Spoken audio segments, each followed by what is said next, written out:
Kata Syekh Muhammad Al-Ghazali, saudara, seseorang kalau mau jadi da'i, betul-betul ngajak kepada Allah, maka di dalam dirinya harus ada 5 kriteria, saudara. Berapa kriteria? 5 kriteria. 5 kriteria ini ada dalam dirinya, berarti dia betul-betul da'i, ngajak orang kepada Allah. Tapi kalau 5 kriteria ini nggak ada dalam dirinya, maka statusnya sebagai orang yang ngajak ke jalan Allah Subhanahu wa taala dipertanyakan, saudara. Wa taala. Makanya saudara, zaman sekarang banyak orang yang mendeklarasikan dirinya sebagai da'i ilallah, ngajak kepada Allah. Tapi apakah dia layak disebut da'i ilallah, saudara? Saya jadi teringat kemarin, beberapa hari lalu saya baca satu kitab yang ditulis oleh Syekh Muhammad Al-Ghazali min kibar ulama al-Azhar. Syekh Muhammad Ghazali ini bukan Imam Ghazali ya. Kalau Imam Ghazali Abi Hamid Muhammad bin Muhammad Al-Ghazali, wafat tahun 505 Hijriah. Lah, bukan itu. Min ulama al-Azhar, baru mu'asirin. Fotonya ada, saudara. Kalau Anda googling Syekh Muhammad Al-Ghazali, salah satu ulama besar di Azhar. Beliau nulis kitab. Judulnya Ma'allah Dirasatun fid Da'wati wad Du'at. Menggambarkan bagaimana dinamika dakwah dan bagaimana orang-orang yang betul-betul duat, mengajak kepada Allah Subhanahu wa taala. Kata Syekh Muhammad Al-Ghazali, saudara, seseorang kalau mau jadi da'i, betul-betul ngajak kepada Allah, maka di dalam dirinya harus ada 5 kriteria, saudara. Berapa kriteria? 5 kriteria. 5 kriteria ini ada dalam dirinya, berarti dia betul-betul da'i, ngajak orang kepada Allah. Tapi kalau 5 kriteria ini nggak ada dalam dirinya, maka statusnya sebagai orang yang ngajak ke jalan Allah Subhanahu wa taala dipertanyakan, saudara. Jadi da'i ini nggak harus jadi ulama besar dulu. Kita masing-masing punya tanggung jawab buat ngajak orang ke jalan Allah, saudara. Ballighu anni walau ayah. Kata Rasulullah, sampaikan atas namaku, kata Rasulullah, walaupun cuma 1 ayat. Setiap dari kita punya tanggung jawab masing-masing sesuai porsinya masing-masing buat ngajak orang kepada Allah Subhanahu wa taala, saudara. Tapi orang yang betul-betul da'i, kata beliau, harus terpenuhi 5 syarat dalam dirinya. Apa 5 syarat tersebut? Yang pertama, harus ada punya as-silatu billah, punya hubungan sama Allah Subhanahu wa taala. Orang yang hatinya kosong dari Allah, bagaimana mengajak ke Allah, saudara? Hatinya kosong dari Allah, la zikir, wala wirid, wala salat sunnah, wala khusyuk fi salah. Merasakan kehusyuan aja dalam salat kagak ada. Hidupnya la wirid, wala zikir, HP 24 jam, saudara. Medsos 24 jam, zikirnya nggak ada, salat sunnahnya nggak ada, munajat sama Allahnya nggak ada. Orang yang hatinya kosong dari Allah, bagaimana mengajak kepada Allah Subhanahu wa taala? Orang yang, saudara, terputus dari Allah, munqati' anillah. Orang yang terputus dari Allah, bagaimana mau nyambungkan orang lain kepada Allah Subhanahu wa taala? Kira-kira jelas apa kagak? Dai itu harus punya silah billah, punya hubungan sama Allah. Makanya Allah taala mengatakan dalam Al-Qur'an, wala takunu kalladzina yansawnallaha fa ansahumullah ulaika humul fasiqun. Kata Allah Ta'ala, jangan kamu jadi seperti orang-orang yang lupa sama Allah Ta'ala, nggak diingat-ingat ya. Kalau orang udah lupa sama Allah Ta'ala, fa'ansahumullah, dibuat lupa sama Allah Subhanahu wa Ta'ala. Fa'ansahum anfusahum. Allah akan bikin mereka lupa atas dirinya sendiri. Makanya Imam Al-Haddad mengatakan, orang kalau istiqomah wirid, istiqomah zikir, apalagi zikirnya ma'huduril galab, saudara, ya, itu yang seperti itu cenderung lebih bisa ngontrol dirinya. Di antara manfaat orang istiqomah wirid, saudara, dia bisa ngontrol dirinya, nggak sembarangan berbuat. Hidupnya lebih terarah, hidupnya lebih terkontrol. Tapi kalau udah lupa sama Allah, nggak nginget Allah sama sekali, hidupnya jauh dari Allah, nggak nginget Allah, fa'ansahum anfusahum, dia bakal dibikin lupa atas dirinya. Makanya berbuatnya macam-macam, saudara. Jangan kaget kalau zaman sekarang banyak kita lihat orang-orang yang pakai baju dakwah tapi kelakuannya kayak setan. Ngakunya da'i tapi hidupnya hidup orang fasik, saudara. Ulaika humul fasiqun. Kata Allah Subhanahu wa taala, mereka-mereka yang lupa sama Allah sehingga dibuat lupa atas dirinya sendiri sama Allah Subhanahu wa taala. Ulaika humul fasiqun. Mereka adalah orang-orang fasik. yang jauh dari Allah Subhanahu wa ta'ala. Makanya kalau kita lihat Sayyidil Walid, Masya Allah, apalagi di akhir-akhir hayatnya, nggak usah jauh-jauh, saking kencangnya hubungan beliau sama Allah wa Rasuluh, nyebut Nabi Muhammad aja nangis, saudara. Walid di akhir hayatnya setiap hampir ceramah, Habib Toha lebih tahu, Akh Novel lebih tahu, setiap ceramah nyebut Rasulullah nangis, saudara. Nyebut Allah nangis. Kenapa? Hatinya dipenuhi sama Allah. Kalau udah hatinya penuh sama Allah, apa yang beliau omongin nusuk ke hati, saudara. Habib Ali bin Abdurrahman Al-Habsyi Kuitang, kalau kita dengar saudara rekaman-rekaman beliau, Habib Ali bin Abdurrahman Al-Habsyi bukan orator yang lagi retorika ceramahnya seperti apa, enggak. Kalau kita dengar kayaknya gaya bicara Habib Ali bin Abdurrahman lempeng-lempeng aja Ustaz Anto ya. Biasa-biasa aja, lempeng-lempeng. Bahkan ngomongnya saudara masih kental logat bahasa Arabnya, saudara. Bayangin dakwah di Jakarta, lisannya masih kental logat bahasa Arabnya. Tapi apa yang beliau sampaikan nusuk ke hati. Kenapa? Hatinya penuh dengan Allah, saudara. Kalau orang udah hatinya penuh dengan Allah, maka apa yang dia bicarakan akan nyambungin kita kepada Allah Subhanahu wa ta'ala. Haula luwasilun, mereka orang-orang yang bersambung kepada Allah. Fayusilun ilallah, maka mereka menyampaikan kita kepada Allah Subhanahu wa ta'ala. Kira-kira jelas apa kagak? Makanya ayo masing-masing dari kita mantepin silatuna billah, hubungan kita dengan Allah. Kalau kata guru saya Abu Ya Profesor Al-Habib Abdullah bin Muhammad Bahrun, minimal saya nggak bicara muluk-muluk. Qobliyah subuh khairum minad dunya wa ma fiha. Witir jangan tinggal, saudara. Sama zikir ba'da subuh minimal widul latif. Habis maghrib ratib, baca Quran sedikit tiap hari, istiqamah. Kalau ini bisa kita jaga istiqamah, saudara. Saya nggak mau bicara muluk-muluk, baca wirid panjang-panjang, sholawat 5.000, nggak kepanjangan, saudara. Istiqamah, habis subuh wirdul latif yang udah dikumpulin nama Imam Al-Haddad, isinya adzkarul yawm wal lailah, wirid-wirid yang diajarin oleh Rasulullah sallallahu alaihi wasallam, adzkarus sabah wal masa, wirid pagi dan sore hari.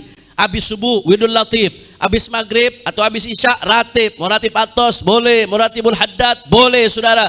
Baca Quran sedikit, jaga witir, jaga qobliyah subuh. Ini minimal, batas minimal kalau kita mau betul-betul bersambung sama Allah Subhanahu wa ta'ala. Kira-kira jelas apa kagak? Yang kedua, saudara, syarat yang kedua seorang da'i ilallah, islahun nafas, perbaikin diri sendiri dulu. Orang yang nggak perbaikin diri sendiri, bagaimana memperbaikin orang lain? Diri sendiri berantakan, bagaimana memperbaiki orang lain, saudara? Al-Imam Al-Ghazali dalam Fadhaihul Batiniyah ngejelasin, kata Imam Ghazali, kalau orang nggak bisa perbaiki diri sendiri, bagaimana mau perbaiki keluarga? Nggak bisa perbaiki keluarga, bagaimana dia memperbaiki orang di sekitarnya, masyarakat? Nggak bisa memperbaiki masyarakat, bagaimana mau memperbaiki negaranya, saudara? Ibda bin nafsik, mulai dari diri kita sendiri. Makanya pernah suatu saat Allah Subhanahu wa ta'ala berfirman, hadis qudsi kepada Nabi Allah Isa alaihi salam, ya Isa, idh nafsak fa in ta'adta fa'idhin nas wa illa fastahi minni. Kata Allah Ta'ala kepada Nabi Allah Isa alaihi salam, wahai Isa, idh nafsak, nasihatin dirimu. Kalau kamu sudah mengambil nasihat dari dirimu, fa'idhin nas, baru nasihatin orang lain. Wa illa fastahi minni, kalau enggak malu sama aku, kata Allah Subhanahu wa ta'ala. Bicara, saudara, seolah-olah seperti malaikat, tapi kelakuan seperti syaitan. Na'udzubillah min. Mulai dari diri sendiri, saudara. Kalau kita cuma bisa memperbaiki orang, nggak memperbaiki diri sendiri, ada kebaikannya. Cuman kita ibarat lilin. Tahu lilin bagaimana? Lilin tuh nerangin di sekitarnya, tapi dirinya sendiri hancur apa kagak? Hancur, saudara. Nahi munkar, kalau kita baca kitab-kitab ulama, diantaranya Ihya Ulumuddin, nggak disyaratkan harus sudah jadi orang baik, nggak. Orang fasik sekalipun nggak menggugurkan kewajiban dia buat nahi munkar. Bahkan Al-Imam Al-Ghazali mengatakan, wa ala muta'atil kas an yunkira 'alal jullas. Kalau ada orang lagi mabuk sama teman-temannya, dia lagi mabuk nih, sama-sama lagi nyekik botol, saudara. Dia lagi nyekik botol, teman-temannya lagi nyekik botol. Itu nggak menggugurkan kewajiban dia buat nahi munkar ke teman yang lagi mabuk, saudara. Bahkan Imam Ghazali ngasih contoh yang lebih ekstrim lagi. Kalau ada orang berzina, saudara, kemudian lagi dia berzina, ini perempuan buka aurat yang lainnya. Zina yang dia lakukan nggak menggugurkan kewajiban dia untuk nahi munkar si perempuan supaya nutup aurat yang lainnya, saudara. Saking ekstrimnya seperti itu. Artinya kita nggak harus jadi orang baik dulu buat negor, buat menyampaikan kebenaran. Tapi kalau kita nggak berusaha memperbaiki diri kita, saudara, ibarat lilin. Lilin nerangin sekitarnya, akan tetapi dia menghancurkan dirinya sendiri. Na'udzubillah min. Makanya saudara, kalau kita lihat ulama-ulama kita dulu, Masya Allah, mereka dakwah, mereka udah beres sama dirinya, saudara. Mereka dakwah, tapi mereka udah tuntas sama dirinya sendiri. Al-Imam Al-Haddad, beliau mengatakan, wal qasdu dzikru nasihatin wa wasiyatin lin nafsi wal ikhwani idh kanu ma'i. Imam Haddad kalau ngasih nasihatin ke orang lain, saudara, kata beliau, tujuan saya wal qasdu dzikru nasihatin wa wasiyatin lin nafsi wal ikhwani idh kanu ma'i. Saya tujuannya nih ngasih nasihat, tujuannya nasihat buat diri saya dulu yang pertama. Kemudian baru nasihat buat orang-orang bersama saya, saudara-saudara saya. Pertama beliau ngasih nasihat, nasihat itu ditujukan kepada dirinya sendiri sebelum ditujukan kepada orang lain. Allahumma shalli ala Muhammad. Jadi tadi yang pertama syaratnya harus silah billah, harus punya hubungan sama Allah. Yang kedua syaratnya harus apa? Harus islahun nafas, perbaiki diri sendiri. Yang ketiga, apa syaratnya yang ketiga? Kata Syekh Muhammad Al-Ghazali, syarat yang ketiga, diqqatul fahmi anid din wa dunya. Harus punya pemahaman yang detil, yang mendalam tentang ilmu agama dan tentang realita yang terjadi di sekelilingnya, saudara. Sebab kalau dia mau ngajak kepada Allah, ilmu agama itu rambu-rambu yang mengarahkan kita menuju Allah.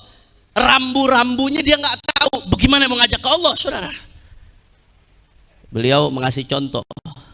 Orang yang ngajak kepada Allah dakwah ini ibarat dokter. Ustadz, para kiai, para ulama, dan siapapun di antara kita yang dakwah itu ibarat dokter. Maka dokter itu harus punya dua modal. Modal yang pertama, dokter mesti tahu jenis-jenis obat. Oh, obat ini bisa dipakai buat ini, obat ini bisa dipakai buat itu. Dokter mesti punya ilmu tentang obat, saudara. Obat yang tepat untuk penyakit yang tepat. Itu yang pertama. Yang kedua, kata beliau, saudara, yang namanya dokter itu harus tahu diagnosis penyakit apa yang diindap sama pasien. Sebab kalau dia nggak tahu penyakit yang sedang diderita pasiennya, bagaimana dia mau ngasih obat yang tepat, saudara? Begitu juga dai. Dai itu dokter buat masyarakat. Dai mesti paham betul. Satu, dia mesti punya modal obat yang cukup. Obatnya apa? Qala Allah, qala Rasul sallallahu alaihi wasallam, qala ulama. Syariat itu kumpulan obat, gudang obat, saudara. Cuman paham syariat aja nggak cukup. Seseorang yang paham syariat harus bisa mendiagnosis keadaan masyarakat di sekelilingnya. Nggak cukup punya modal obat doang, mesti mendiagnosis. Orang alim nggak boleh tutup mata, saudara. Orang alim harus tahu penyakit apa yang ada di tengah masyarakat. Oh, di sini banyak yang nggak sholat. Oh, di sini judi online merajalela. Oh, di sini pelacuran merajalela. Oh, di sini narkoba, minuman keras merajalela. Orang alim mesti tahu tuh, saudara. Sehingga kalau dokter punya ilmu tentang obat, dia sudah mendiagnosis dengan baik penyakit yang diderita pasiennya, saudara. Dia akan bisa memberikan obat yang tepat untuk orang yang tepat, saudara. Obat yang tepat untuk penyakit yang tepat. Begitu pula seorang alim, dia punya modal pemahaman ilmu syariat. Dia tahu ayat Quran, kata Syekh Muhammad Al-Ghazali. Dia tahu hadis-hadisnya Nabi Sallallahu Alaihi Wasallam. Dia tahu omongannya para ulama salaf. Tapi kalau dia nggak bisa mendiagnosis penyakit masyarakat yang tepat, bahaya. Akhirnya ayatnya nggak ditaruh di tempat yang tepat, hadisnya nggak ditaruh di tempat yang tepat, bahaya, saudara. Saya kasih contoh sederhana begini. Ada satu lingkungan masyarakat, di situ lingkungannya malas-malasan. Kerja kagak mau, anaknya terbengkalai. Tuh anak bini kagak dikasih nafkah. Begitu kita dakwah ke situ, kita bahasnya innama hayatud dunya la'ibun walahun. Dunia tuh cuma main-main doang. Akhirnya makin malas, saudara. Suruh bergerak dulu, baik dunia, baik di akhirat. Mesti tepat. Obat yang tepat untuk sosok yang tepat, saudara. Obat yang tepat buat penyakit yang tepat. Itulah seorang yang mengajak kepada Allah Subhanahu. Kira-kira jelas apa kagak? Jelas apa kagak? Yang keempat, saudara, syarat yang keempat ikhlas. Dia dakwah bukan karena berharap pujian, dia dakwah bukan karena takut cacian, tapi dakwah semata-mata karena Allah Subhanahu. Lain saudara, ulama-ulama yang ikhlas nasihatnya lain. Maka minal galab wasala ilal galab, nasihat yang keluar dari hati saudara sampai ke hati. Itu yang kita dengar dari Sayyidil Walid Habib Ali bin Abdurrahman As-Saggaf. Habib Ali bin Abdurrahman As-Saggaf kadang-kadang ceramah agak panjang-panjang. Kita nunggu lama, beliau datang ceramah 10 menit kadang saudara. Tapi nusuk dalam hati. Kenapa? Keluarnya dari hati. Ikhlas. Makana lillah dama wattasal. Wa makana li ghairillah inqata'a wan fasal. Kalau karena Allah terus nyambung saudara. Tapi kalau bukan karena Allah Ta'ala terputus sehebat apapun. Modalnya sebesar apapun. Kalau bukan karena Allah sirna, bubar saudara. Dan itu yang kita lihat dari ulama-ulama kita dulu. Dakwahnya ulama-ulama kita dulu nggak di branding macam-macam saudara. Saya bukan berarti mencela branding dalam dakwah syiar, itu bagus, kita nggak boleh suuzon. Tapi mereka kalau kita lihat ulama-ulama dulu nggak pakai di branding macam-macam. Wali Songo, bayangin hidup di zaman belum ada medsos, belum ada TV, kendaraan masih susah. Dakwahnya sederhana, tapi bisa merubah satu pulau Jawa saudara. Kenapa? Ikhlas karena Allah Subhanahu Wa Taala saudara. Kalau udah dari Allah Subhanahu Wa Taala, maka akan diberikan keberkahan oleh Allah Subhanahu Wa Taala. Kira-kira jelas apa kagak? Yang terakhir, yang kelima adalah asy-syaja'ah. Kata Syekh Muhammad Al-Ghazali, seorang dai harus memiliki asy-syaja'ah, keberanian. Repot kalau orang mau ngajak kepada Allah, nyampein agama nggak punya keberanian. Akhirnya mau ngomong ini kagak enak, mau ngomong itu kagak enak. Mau ngomong ini kagak berani, mau ngomong itu kagak berani, repot saudara. Bahkan Rasulullah SAW mengatakan dalam hadisnya, idza habat ummati an taqula lidh-dhalim ya zalim faqad wuddi'a minha. Kata Rasulullah SAW, kalau umatku udah nggak berani untuk mengatakan kepada orang zalim, zalim, udah nggak berani mengatakan kepada penjahat, penjahat, udah nggak berani mengatakan kepada koruptor, koruptor. Udah nggak berani untuk nyampaikan kebenaran. Umatku udah nggak berani nyampaikan kebenaran. Apa kata Rasulullah? Faqatu di'aminha, maka akan dicabut keberkahan darinya. Na'udzubillah min. Saudara, kalau mau berani syaratnya ada 2. Ada berapa? Berani dalam dakwah syaratnya ada 2. Yang pertama, nggak boleh ngarep. Sebab kita kalau udah ngarep sama seseorang, wah udah nggak bakal bisa berani. Kita udah ngarep nih sama seseorang, ngarep pengen dikasih sesuatu sama dia, kita nggak bakal berani nyampein sesuatu ke dia. Toma fima fi aidin nas. Kalau kita udah berharap sama yang ada di tangan manusia, nggak bakal berani, udah nggak bakal berani. Apalagi udah dapat amplop coklat, saudara. Udah selesai, nggak bakal berani ngomong, udah nggak bakal berani, takut. Ya kalau gue ngomong gak dikasih lagi urusannya. Ya kalau gue ngomong gak diopenin lagi urusannya. Ya kalau gue tegur akhirnya dia tersinggung, gak disambung nanti di duit, saudara. Yang begitu ada apa kagak? Banyak apa kagak? Salah satu syarat berani, qat'ut tama' amma fi aidin nas. Harus diputuskan tuh rasa berharap dari apa yang di tangan manusia. Kalau kita ngarep apa yang di tangan orang, udah nggak bakal berani saudara. Dan yang kedua, syaratnya berani, kata ulama saudara, harus berharap hanya kepada Allah Subhanahu. Ada keyakinan yang kuat, dia sadar betul kalau sesuatu nggak ditakdirin sama Allah nggak bakal terjadi. Sedunia lagi mau menyebabkan keburukan buat dia, kalau Allah Subhanahu Wa Taala nggak menghendaki nggak bakal terjadi.